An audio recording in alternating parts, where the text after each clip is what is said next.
Hello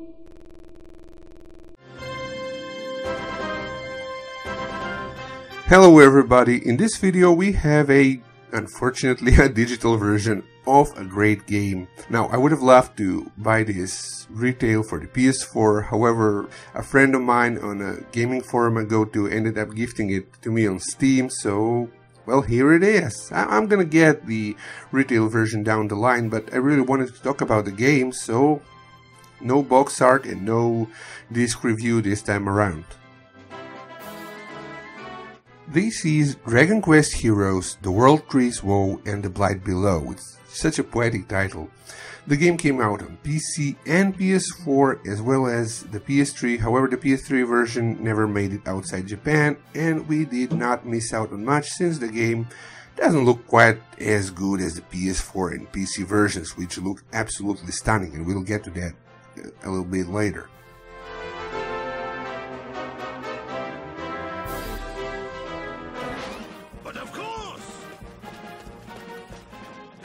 Alright then, it's time to talk about the game. So, Dragon Quest Heroes, and we're not going to be using the full title because it's too long, a bit nice but too long, is an action game in the vein of Dynasty Warriors and One Piece Pirate Warriors and the other, they call them, I think, Muso games, or Muso, I have no idea. Anyway, it's the type of game where you have your playable characters, and you hack and slash through hordes of enemies, and there's hundreds and hundreds of enemies on screen, and somehow the game manages to maintain a nice smooth frame rate, which makes the battles look absolutely spectacular.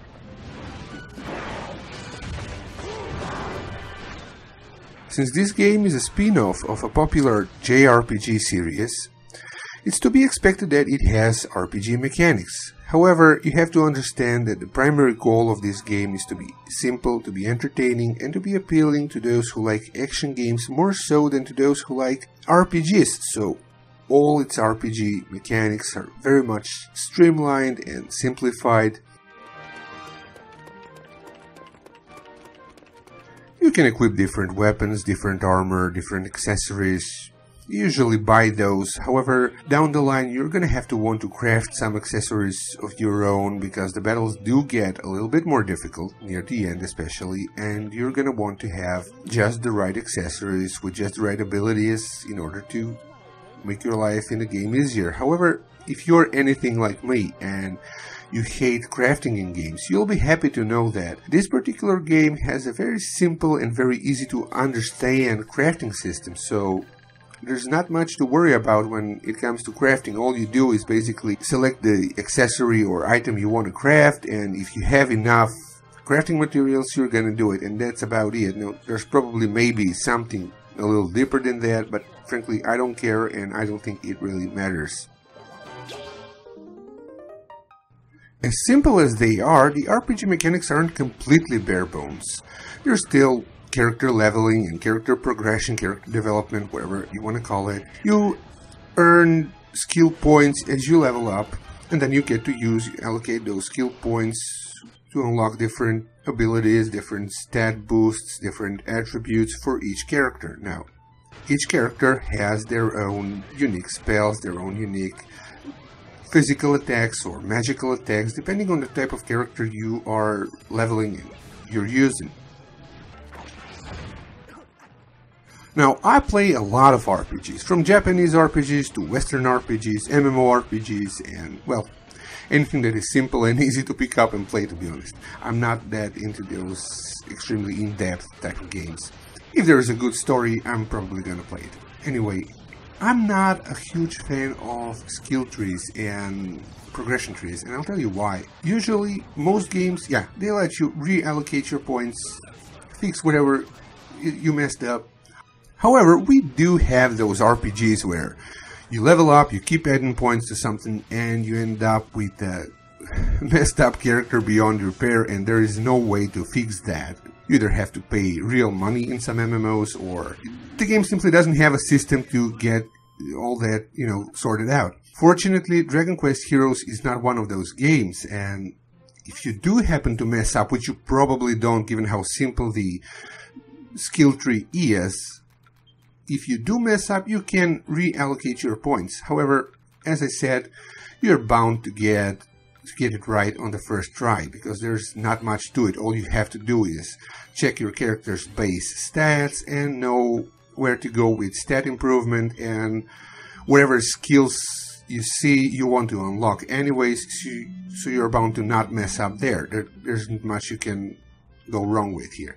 And this is why I love this game. It does have all the trimmings of an RPG, however everything is nice and simple. Now, truth be told, the Dragon Quest games do have a simple RPG system to them, so this is a little bit more complex when you think about it than your average Dragon Quest, but it's still not as complex as some other RPGs out there, so those who are not into all this stat management and whatever are bound to enjoy the game for the action. And boy, is the action in this game absolutely amazing. Now, I already mentioned that battles in this game look absolutely spectacular, and that is true. Whether you're fighting against big giant monsters or hordes of smaller enemies, every second, every moment of every battle looks absolutely amazing, unless the camera decides to mess up and all you see is a mess of character and monster models. But hey, you have to live with it.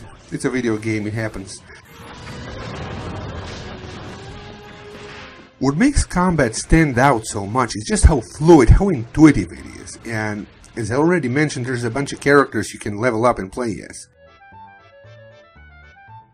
And each of these characters is unique in their own way as far as gameplay goes. I mean, they do have similarities, alright. However, there is something for everybody in there. For people who prefer more magic-focused characters, for those who prefer, like me, melee attackers, we even have ranged attackers. There's absolutely everything a good RPG needs. Now, when you start the game, you can choose between two characters, and admittedly they both control the same way, except the guy is fire-based, the girl has ice magic. However, they do control pretty much the same.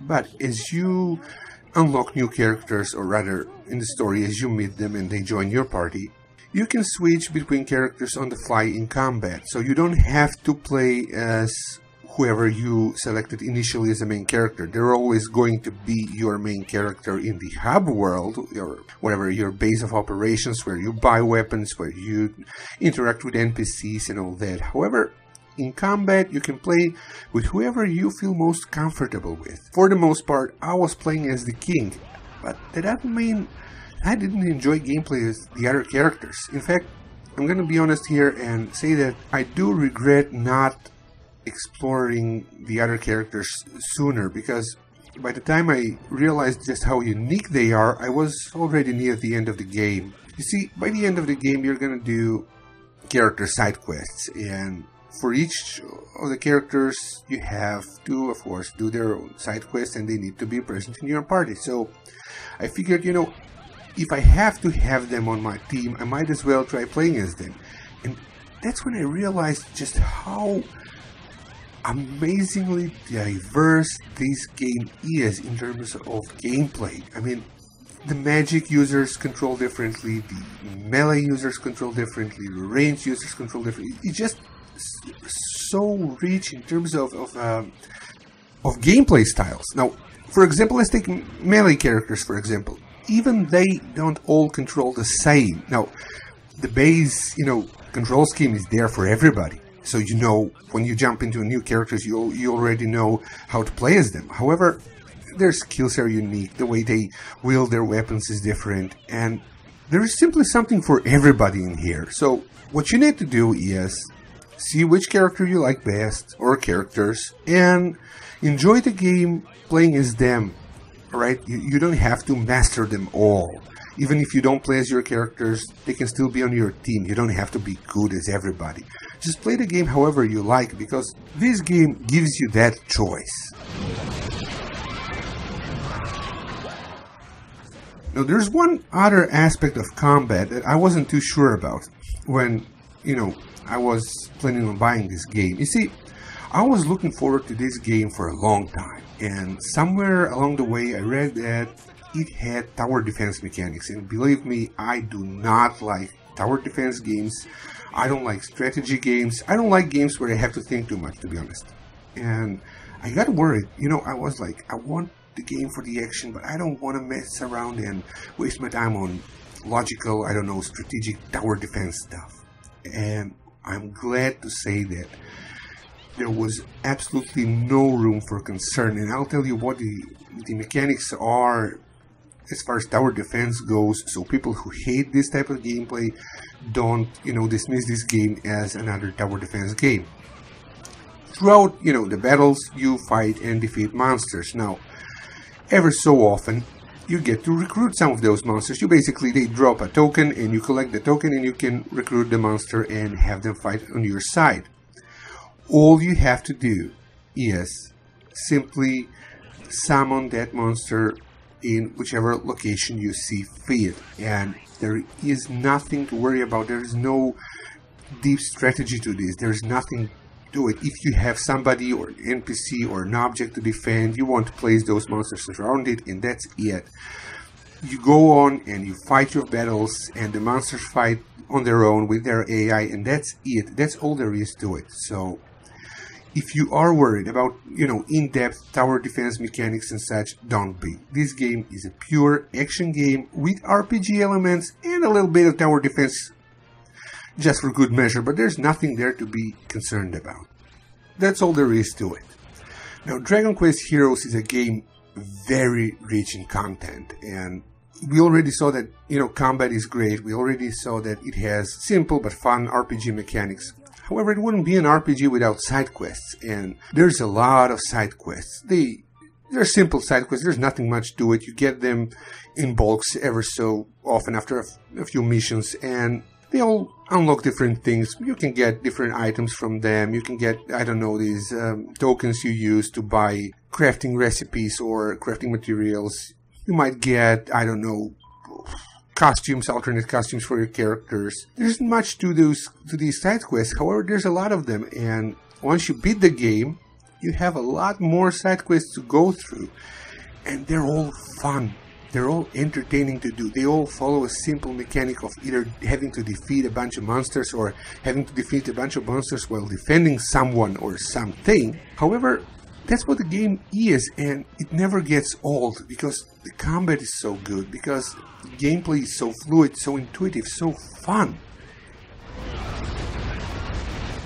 To say that it's all easy would be a lie. This game gets very challenging later on, and in fact, some of the post-game stuff and side quests can get very hard. However, as I already mentioned, if you have the right accessories, items on you, you'll be fine.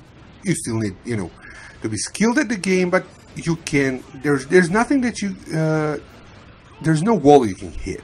You're bound to, eventually defeat whatever monster was giving you trouble. This isn't a Souls game where you have to do something over and over to no end, where you would just waste your time trying to be perfect at it. You don't have to be perfect at it. You just need the right accessories, the right items on you, and that's as far as it goes,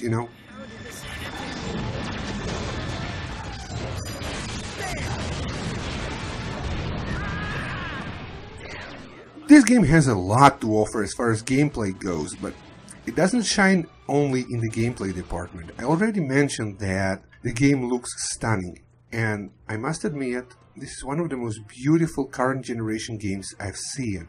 Dragon Quest's signature art style translates absolutely beautifully in this 3D world bursting with color and life.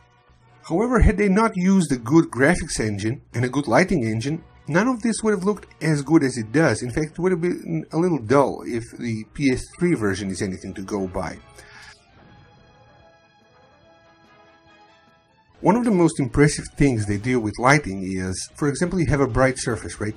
And that bright surface, that's a brightly lit surface, reflects the light around it on darker surfaces. Now, this looks absolutely stunning, and a few games this generation do it, and a couple games did it last generation. However, not many developers seem to care about this, and this is an effect I greatly respect when I see, because it really adds life to the world. Now, I don't know if this is actually, real light reflecting, or if they're just using tricks to make it look that way. But it doesn't really matter. What matters is the end result, and the end result is absolutely gorgeous. Aside from the good lighting, we also have absolutely amazing character models. They're very detailed, they're very expressive. You have gorgeous, stunning, highly detailed environments that are beautifully textured and colored.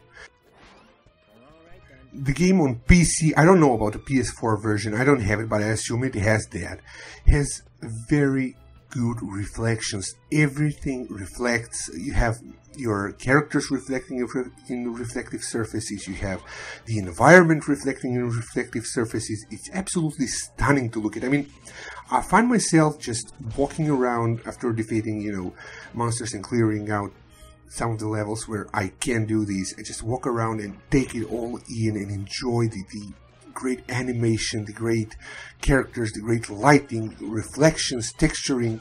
It's just stunning to look at this game. This is what an actually good-looking current generation RPG should be like. This game is sheer perfection as far as the visuals go, in my opinion at least.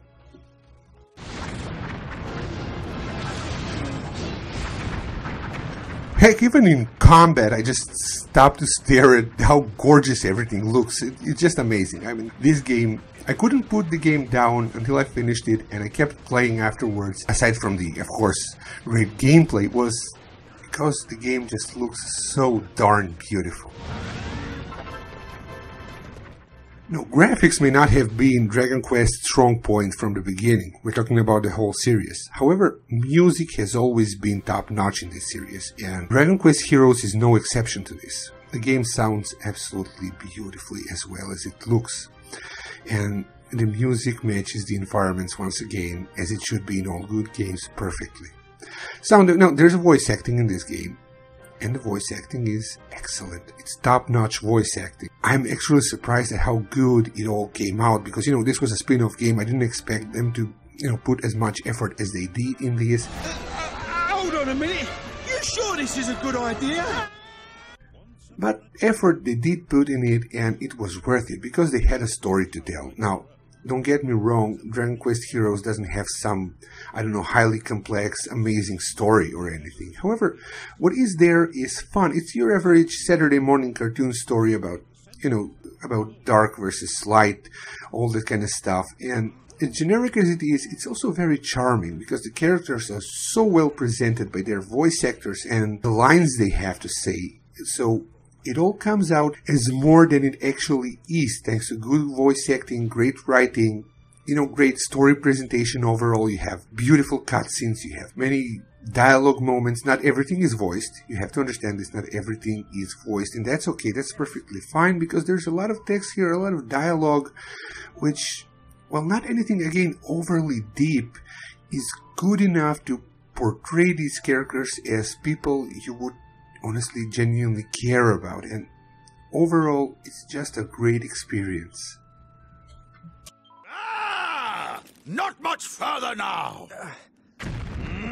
This just goes to show that you don't need an original story or some highly complex story for it to be enjoyable. What you need are lovable and likable characters, and Dragon Quest Heroes has that, and then some. Whoa, this review went on longer than I thought it would. I did not even realize how long it is until now. Well, guys, that's about it. I mean, this game is great, and as you can see, I love it a lot. So I hope you'll give it a chance, give it a shot, play it, and enjoy it as much as I did.